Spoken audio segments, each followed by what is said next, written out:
आज के एपिसोड की शुरुआत शांति निकेतन में छाए तनावपूर्ण माहौल से होती है। शोभा रणविजय की हैवानियत देखकर पूरी तरह टूट जाती है और उसे खुलेआम दरिंदा कहती है। उसे अब यह भी एहसास हो जाता है कि तुलसी हमेशा सही थी। इसी बीच नोएना पूरी घटना का दोष परी पर डाल देती है। उसका कहना है कि शादी का फैसला परी ने खुद लिया था, तो अब दूसरी बार तलाक लेकर तमाशा क्यों खड़ा किया जा रहा है। तभी परी अपनी पीड़ा सबके सामने रखती है। वह साफ कहती है कि रणविजय के साथ रहना अब उसके लिए नामुमकिन हो चुका है और उसे हर हाल में तलाक चाहिए। वह इस बात का पछतावा भी जताती है कि काश उसने अपनी माँ तुलसी की बात मान ली होती। लेकिन नोएना को परी की तकलीफ से ज्यादा चिंता शांति निकेतन और बापजी की होती है। वह कहती है कि अगर बापजी को तलाक की बात पता चली तो देव की शादी और घर बचाने की मोहलत दोनों रद्द हो सकती हैं।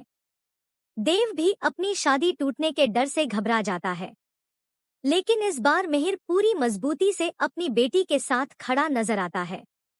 वह साफ कह देता है कि शादी और घर दोबारा बन सकते हैं, लेकिन बेटी की जिंदगी से बढ़कर कुछ भी नहीं। जब नोएना इल्जाम लगाती है कि यह सब तुलसी की भड़काहट का नतीजा है, तब मिहिर सच्चाई सामने रखता है। वह कहता है कि कुछ भी अचानक नहीं हुआ, बल्कि आज हमें अचानक सच्चाई पता चली है।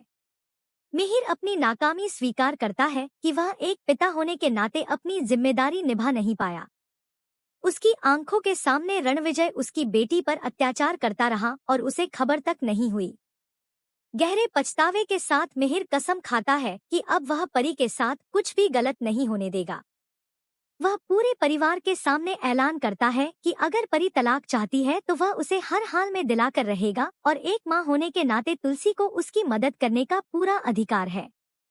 नोएना फिर से तुलसी पर निशाना साधती है और कहती है कि अब तुलसी इस घर का हिस्सा नहीं रही, इसलिए उसका कोई हक नहीं।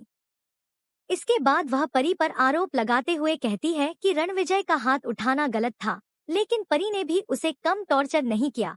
छोटी बातों पर शक, दोस्तों के साथ पार्टी करने पर रोक-टोक। वह याद दिलाती है कि शादी से पहले परी भी पार्टियों में जाती थी। मिहिर नोएना को बीच में रोककर फर्क समझाता है। वह कहता है कि शादी से पहले बॉयफ्रेंड के साथ पार्टी करना अलग बात थी, लेकिन शादी के बाद रणविजय की हरकतें पूरी तरह गलत और अस्वीकार्य हैं। वह साफ कह देता है कि घरेलू हिंसा एक जुर्म है और इसका कोई भी जस्टिफिकेशन नहीं हो सकता। गुस्से में मिहिर नोएना को याद दिलाता है कि वह एक माँ नहीं है, इसलिए बेटी का दर्द नहीं समझ सकती। नोएना पलटवार करती है और मिहिर के तलाक पर ताना मारती है। तब मिहिर उसके दोहरे मापदंडों को बेनकाब करता है और चेतावनी देता है कि जो लोग दो नावों में पैर रखते हैं वे अक्सर डूब जाते हैं।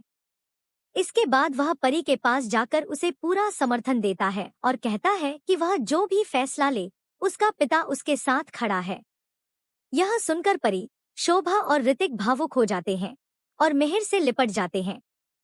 इसके बाद एपिसोड एग्जीबिशन की हलचल में पहुंचता है। तुलसी अपने पोते अक्षय की तबीयत को लेकर परेशान होती है, लेकिन अंगद उसे भरोसा दिलाता है कि घर पर सब ठीक है। वहीं वैष्णवी घबराकर बताती है कि जज अब वेस्ट जोन की तरफ आ रहे हैं। तुलसी आत्मविश्वास के साथ कहती है कि उनकी तैयारी पूरी है और डरने की कोई जरूरत नहीं। दूसरी तरफ मिहिर तुलसी को पूरे आत्मनिर्भरता और आत्मविश्वास के साथ अपनी टीम को लीड करते हुए देखता है। उसका दिल गर्व से भर जाता है और वह मन ही मन तुलसी पर गर्व करता है। नोएना यह देख लेती है और शक के साथ मिहिर से सवाल करती है। मिहिर हल्के तंज में कहता है कि वह तुलसी और नोएना दोनों के मन की बात उनके हाव भाव से समझ सकता है। नोएना अपनी स्पीच में मदद मांगती है और मिहिर उसे चालाकी से ऐसी सलाह देता है जिससे वह अपनी खूबियों को बढ़ा चढ़ाकर पेश करे और हैंडलूम की कमियों पर वार करे। नोएना को यह आइडिया पसंद आता है और वह अपनी स्पीच बदल देती है। एपिसोड में हल्का फुल्का लेकिन अहम मोड़ तब आता है जब मिताली अनजाने में अब कलेक्टर बन चुकी मुन्नी को अपनी पुरानी नौकरानी समझ लेती है और उसे नैनी की नौकरी ऑफर कर देती है। मुन्नी उसकी अज्ञानता को शालीनता से नजरअंदाज कर देती है। बाद में अंगद मुन्नी को सैल्यूट करता है और उसकी सफलता को सबके लिए प्रेरणा बताता है। तुलसी साफ कर देती है कि यह सब मुन्नी की अपनी मेहनत का नतीजा है। आगे मुन्नी और ऋतिक की मुलाकात होती है। ऋतिक अपने बीते कमजोर पल के लिए शर्मिंदा होता है। मुन्नी उसे समझाती है कि जिंदगी में मुश्किलें आती हैं, लेकिन हार मानना समाधान नहीं है। वह फैक्ट्री के लिए समाधान निकालने की कोशिश का भरोसा देती है, जिससे ऋतिक को नई उम्मीद मिलती है। एग्जीबिशन में नोएना अपनी दमदार स्पीच देती है, जहां वह मशीनों, टेक्नोलॉजी और रफ्तार की ताकत गिनाती है और हैंडलूम पर सीधा हमला करती है। इसके बाद तुलसी अपनी शांत, विनम्र लेकिन दिल जीत लेने वाली स्पीच देती है। वह कहती है कि वे इतिहास बनाने नहीं, बल्कि उस इतिहास को प्रस्तुत करने आए हैं, जो धागों में बुना गया है और पीढ़ियों से जिंदा है। उसकी बातों से मिहिर, परी और ऋतिक गर्व से भर जाते हैं, जबकि नोएना जलन में सुलगती रह जाती है। इसी के साथ आज का यह भावनाओं से भरा एपिसोड खत्म हो जाता है। अगर आपको आज का एपिसोड और यह पूरा अपडेट पसंद आया हो, तो अपनी राय कमेंट में जरूर बताइए।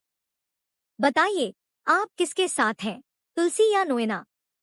वीडियो को लाइक और शेयर करना न भूलें, ताकि यह कहानी ज्यादा से ज्यादा लोगों तक पहुंचे। ऐसे ही आने वाले एपिसोड्स के डिटेल्ड अपडेट्स के लिए जुड़े रहें।